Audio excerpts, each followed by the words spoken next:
All right, we're picking up the mock draft with pick 7 here. New York Jets on the clock. Dun, dun, dun, dun, we got McMillan there, T-Mac, the Arizona wide receiver, to be their number 2. But I'm going Armand Membou, the Missouri right tackle.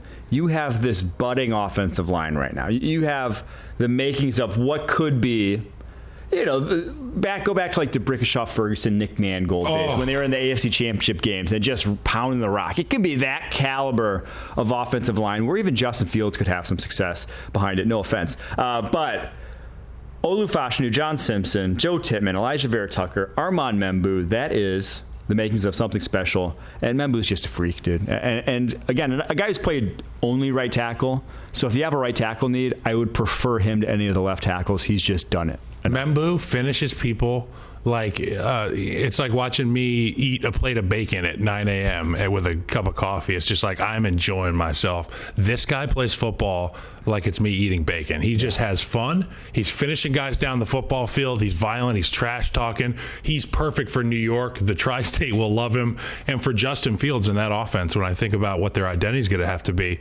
they're going to have to be sharp and physical at the line of scrimmage. This is a way to further that MO and identity. You mentioned the other players that are in the room. And if Justin Fields isn't the answer for the long term, this is a great way to get that King's Guard ready to roll when they do bring in the guy that's going to take them to the next level. Because you'll know very quickly. Justin Fields, the whole criticism of, he never had the weapons of the offensive line with New York. Well, he's got the offensive line here. And now you have pick in the second round where you're probably going to be able to find him a weapon. You could very, very quickly find out if Justin Fields has that next gear in him in year 5. Okay, at the number 8 spot, the Carolina Panthers, and they're going to address their need, anything we can get on the defensive side of the ball need with Jaylen Walker, edge, Georgia. This guy's got a ton of positional versatility. His frame is ready to go in the NFL. He's really, really solid built, and I feel like his skill set will lend itself to their current scheme on defense. They run that 3-4. He'll be able to play outside there in a stand-up role. He can do a number of things for this defense. Jaylen Walker, home run. Just pick a Georgia guy every time, man. And a locker room tone setter. I feel like that's a team that was kind of in flux, or has been, in terms of just like lacking leadership vacuum of late. And he's a guy that would bring that certainly to the defensive side of the ball. All right, number 9, New Orleans Saints. A lot of different ways they could go with this pick.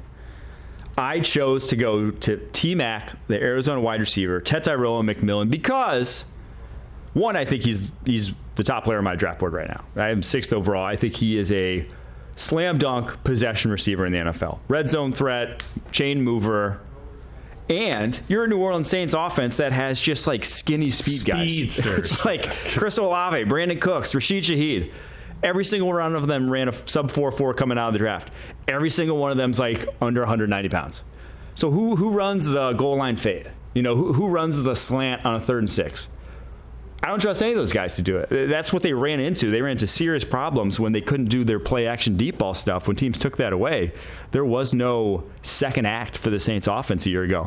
T-Mac gives you a second act. He gives you a first act. The guy is the number 1 type of wide receiver and just makes that receiving core insane for whoever is buying quarterback. And Mike, T-Mac is what he's wanting to be called. T-Mac, sorry, not Tet. This the other day. So not Tet. What are the don't do's for T-Mac's name? Don't call him Tet. Don't say he doesn't love football because he doesn't watch NFL tape. That clip was going around. The viral clip. I don't know if you saw it. I didn't watch NFL tape until I got into the league. I watch a lot of guys don't. I watch my brother sometimes. Yes, but if you're locked in a practice and if you have his talent, which by all accounts he is, that guy's going to be special. Okay. You know what this means. The number 10 pick is up. Chicago. The Chicago Bears, which is a special pick for me. I've never announced a Chicago Bears pick, but I hope that whoever announces it, this week is going to be doing the same name I'm doing. Tyler Warren, tight end, Penn State. Lost team behind. We met this dude. Huge. Big guy. Yeah. Big boy. Looks like all he ate was corn. You heard the phrase corn fed? This guy has never had anything that isn't corn, okay? He walked across the stage, and I peed myself a little bit. And then I realized he also lines up in the backfield at the quarterback position. You can run him in that Taysom Hill type role. He's Taysom Hill if Barry Bonds' trainer got a hold of him, essentially. He's just big. He's bad. He loves football. And when I hear Ben Johnson and Ryan Poles and Ian Yates Cunningham have been locked in a room watching film of all the top prospects, and there was one guy who really stopped them in their tracks as a football dude. which is what Chicago loves, football dudes. Tyler Warren is that. In Ben Johnson's offense, he's going to be electric. One of the greatest compliments you can give in the scouting community is calling someone a football player. Oh. Now, obviously, they're all playing football, but they're not all football players. Yep. Tyler Warren's a football player. Like Derek Jeter was a baseball player. Exactly. Yes. You don't just get that. Tyler Warren, football player. The guy loves it. The guy plays the game the correct way. He blocks his butt off. He is physical as can be after the catch. He knows where to be. He's on the same page with his quarterback 24/7. And for all the people being like, why didn't he start till he was a senior? Well, he was behind Brenton Strange and Theo Johnson. Those guys are starting tight ends in the NFL. I didn't start till I was a senior. Do not worry too much about that, because once he did get the reins, once he did get that Tight End role, guy had one of the greatest seasons in college football history at the tight end position. Going number 10 to the Chicago Bears here. All right, 49ers. A lot of different ways you can go here. I debated. My options here were Derek Harmon, the Oregon defensive tackle, or Mike Green, the Marshall edge.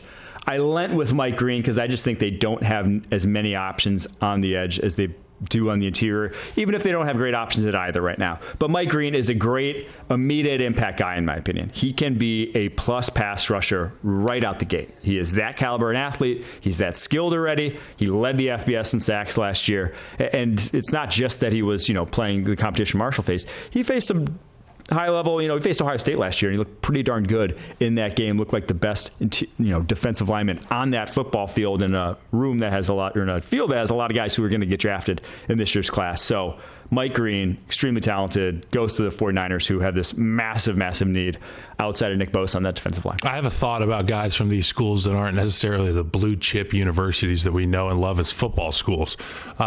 When I went to the Senior Bowl, it was with Eric Fisher was the MVP of the Senior Bowl. Where did Eric Fisher go? Central Michigan. Okay. Max Crosby, where did he play? Eastern Michigan. Okay. Sonoma State. What was that? Like Walter Jones or Larry Allen? Larry Allen, maybe. Something crazy small. Let me just tell you, these football players, they can come from anywhere. Mm-hmm. And when you see it, you know it on film, and you take it. I played with Khalil Mack. He went to Buffalo, dude. The guy's built of... another cobblestone built dude. So, and Mike Green is another one of those. I always love prospects who put on 40 plus pounds in college. Mike Green came to Virginia, his first school, 210-pound linebacker, over 250 pounds. Now, when guys really transform their body, because it ain't easy, right?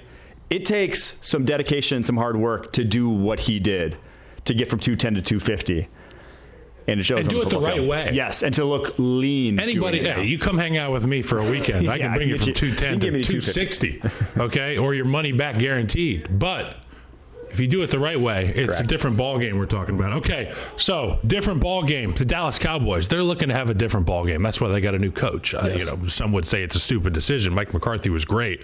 But I got Matthew Golden, wide receiver, Texas. Doesn't have to go very far. Really, really fast guy. Opportunity to complement that offense with what they have already at the receiver position in terms of star power. It will lessen the need for CeeDee Lamb to have to do so much ridiculous stuff to be able to get open and get the football all the time. I really think he can step in and contribute immediately for the Dallas Cowboys. And, to be quite honest, I think they can go get a running back later on. Yes. So let's not panic, Dallas. Yeah, Golden completing his traversing of Texas. Started at Houston in his collegiate career, goes to Austin, obviously. Guy hates airplanes. Yeah. And now with the Dallas Cowboys at pick 12. To recap, 7 through 12. Jets going Armand Membou, the Missouri offensive tackle. Panthers nab Jaylen Walker, the Georgia edge / linebacker.